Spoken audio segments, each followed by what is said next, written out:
రెండు సినారియోస్ మనం తీసుకుందాం మీరు అన్నదాలు. ఒకటి డిసెంబర్లో ఐ బ్రేక్ అయితే కనుక మిడ్ క్యాప్ స్మాల్ క్యాప్ ఎట్లా ఉంటుంది సార్? అసలు మిడ్ క్యాప్ మొన్న ఆల్మోస్ట్ ఆల్ టైమ్ హైకి దగ్గరగా వచ్చే మిడ్ క్యాప్ స్మాల్ క్యాప్ కూడా సార్ వచ్చి చాలా స్టాక్స్ 52 వీక్ లో కట్ వెళ్తుంది సార్. వెళ్ళే అలా ఆగి ఉంది. ఎందుకంటే ఆగుండి అవన్నీ ఆల్రెడీ వచ్చి ఒక 80 to 90% తగ్గిపోయింది. స్టాక్స్ అన్నీ 100 రూపాయలు ఉన్న స్టాక్స్ 50 రూపాయలు అయిపోయింది. అన్నీ చాలా, ఇంకా మైక్రో క్యాప్ అయితే ఇంకా చాలా తక్కువ, ఓకే, చాలా తగ్గిపోయింది.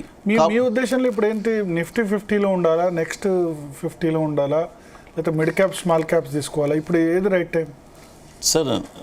నన్ను అడిగితే ఇప్పుడు మిడ్ క్యాప్ స్మాల్ క్యాప్ చేసుకోవచ్చు. ఎందుకంటే చాలామంది అంటారు తీసుకోకూడదు, నిఫ్టీలోనే ఉండాలా అంటారు. వాటిలో వచ్చినంత రిటర్న్స్ ఇక దేంట్లోనూ రాదు. అది 3 ఇయర్స్కి రానియండి, 4 ఇయర్స్కి రానియండి, 5 times 4 times రిటర్న్స్ వస్తుంది. బట్ నిఫ్టీలో ఎప్పుడు మాత్రం 100% రిటర్న్స్ వస్తుంది. ఇప్పుడు టీసీఎస్ ఉంది, 3,000 రూపాయలు ఉంది. నువ్వు ఎంత కొన్నా కూడా అది 6,000కి వెళ్ళాలంటే మార్కెట్ ఎక్కడికి వెళ్ళాలి? బట్ ఒక నార్మల్ స్టాకు, ఏ స్టాక్ అయినా నువ్వు మిడ్ క్యాప్ కానీ స్మాల్ క్యాప్ తీసుకుంటే వాటికి ఆ బ్యారోమీటర్ అనేదే లేదు, పరిధి అనేదే లేదు. ఖచ్చితంగా ఈ మంచి రిటర్న్స్ వస్తాయి. బట్ ఓర్పు సహనంగా ఉండాలి.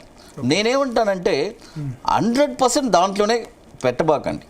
మన దగ్గర ఒక 1,00,000 రూపాయలు ఉంటే ఒక 35% మిడ్ క్యాప్ పెట్టండి, ఒక 35% స్మాల్ క్యాప్, ఒక 30% లార్జ్ క్యాప్ డివైడ్ చేసుకోండి. వాటికంటే ఈ 70,000 మీకు 3 లక్షలు అవుద్ది. ఆ 30,000 వచ్చి 60,000 అవుద్ది. ఓకే, అది ఓకే. సో ఓవరాల్గా ఈ టారిఫ్స్ ఇవన్నీ టెంపరీ అయినా ఇండియన్ గ్రోత్ స్టోరీ, ఎకనామిక్, తర్వాత ఇప్పుడు ఈ ఎర్నింగ్స్ Q1 ఎర్నింగ్స్ చాలా వీక్గా ఉన్నాయంటారు. టారిఫ్ అనేది మనల్ని బెదిరిస్తున్నాడు సార్. రష్యాకి ఆయిల్ కొనడం ఏంటి, అసలు అది ఓపెన్ స్టేట్మెంట్ ఇవ్వడం ఏంటి? నువ్వు రష్యా దగ్గర ఆయిల్ కొంటున్నావు, నీకు నేను టారిఫ్ వేస్తున్నాను అనేది అసలు అలా ఓపెన్ స్టేట్మెంట్ చేస్తేనే అంటే మన మీద ఎంత కక్ష ఉందనేది కనబడుతుంది అతనికి. డైరెక్ట్గాను ఇండైరెక్ట్గాను. డైరెక్ట్గా చెప్పేశాడు కదా. ఒక పక్క ఏమో మోడీ గారి స్నేహితుడు అని అంటున్నారు, అన్ని ఫ్రెండ్షిప్ అని అంటున్నాడు. మళ్ళీ ఒక పక్క ఏమో మనల్ని బ్యాక్ స్టాప్ చేస్తున్నాడు. కాబట్టి ట్రంప్ మనల్ని అని కాదు సార్, అందరినీ ఇబ్బంది పెట్టిస్తున్నాడు.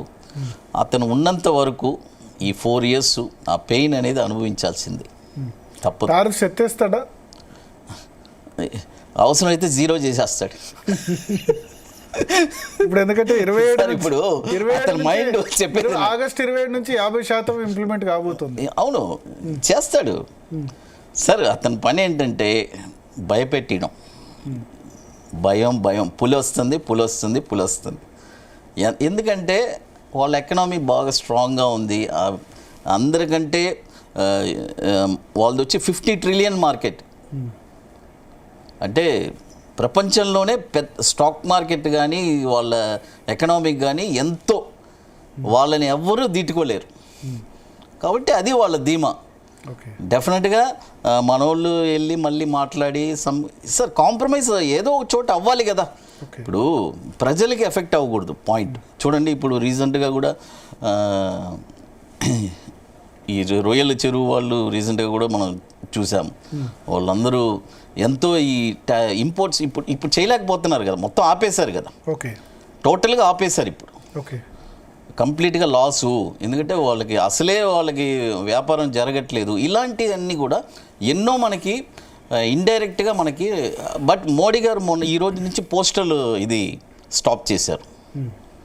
ఇక్కడ నుంచి తెలుసు కదా మీకు, కంప్లీట్గా మనకి ఇక్కడ నుంచి ఇండియా పోస్ట్ నుంచి ఏది యూఎస్కి ఓన్లీ $100 లోపు ఉండేది మాత్రమే వెళ్తుంది.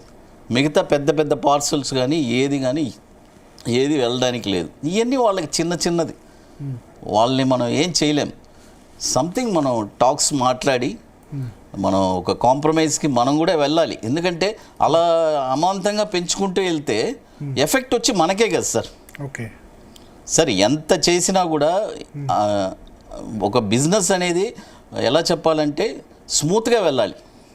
హార్ష్గా వెళ్ళిందంటే అది ఎవరి మీద ప్రభావం వస్తుందంటే ప్రజల మీదే వస్తుంది. ఓకే